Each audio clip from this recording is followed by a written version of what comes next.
Good morning, Cornerstone family, and good morning, boys and girls.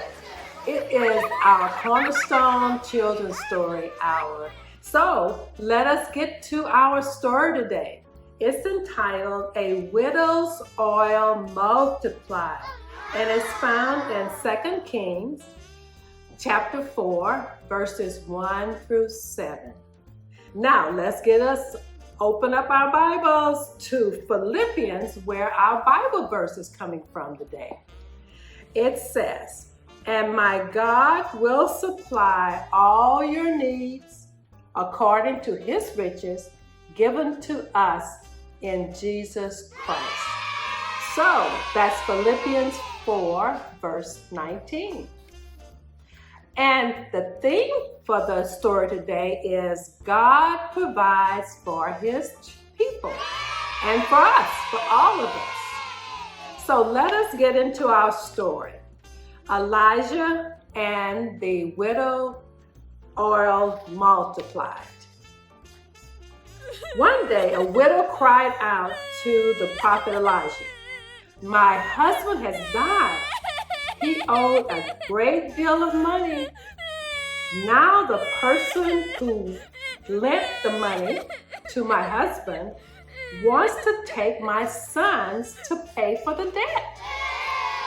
So Elijah asked, "What do you have in your house?"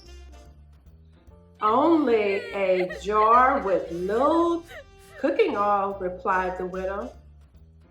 So Elijah said, "Borrow empty jars from your neighbors. Do not just get a few of them, get many.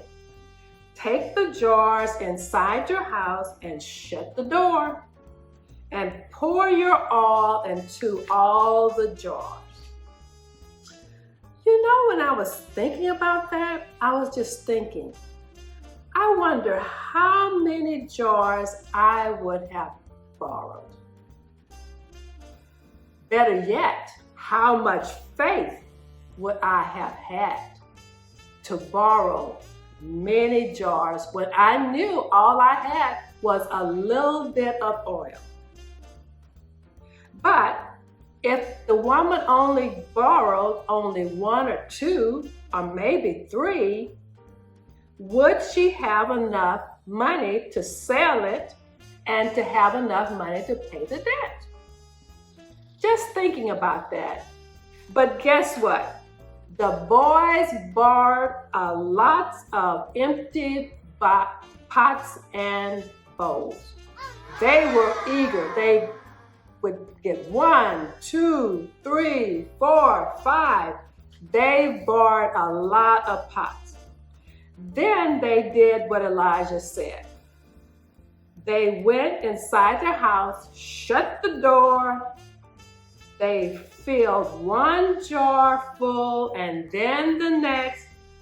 Finally, she asked for another jar, and her son said, "There aren't any more."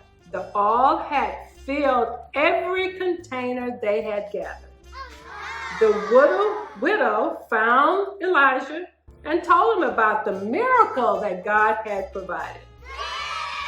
Then Elijah said to her, "Go and sell the oil, pay the debt with the money, and you and your son can live on money that's left over."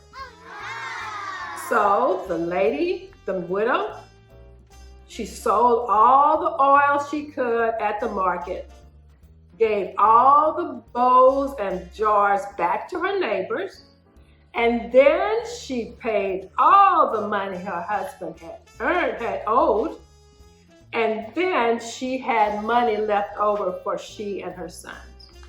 But the first thing they did, they said, "We need to thank God for looking after us and all the wonderful things that he provided for us in the miracle with the oil." Because the oil kept on multiplying and multiplying until they filled and they were able to pay their debt.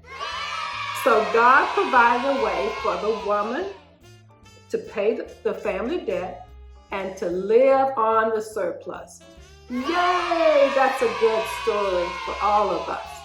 Because God not only will provide for the widow, God will provide for us too.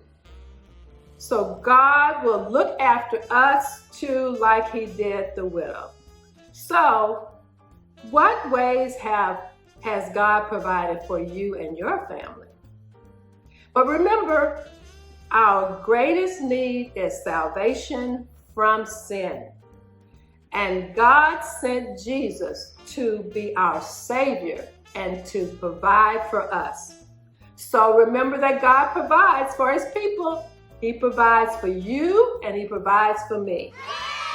So as you enjoy your first week in school this week, think about and watch for times when God has provided for you. So as you think about it, remember, God provides for his people. Have a great week and look forward to seeing you next week. Bye-bye.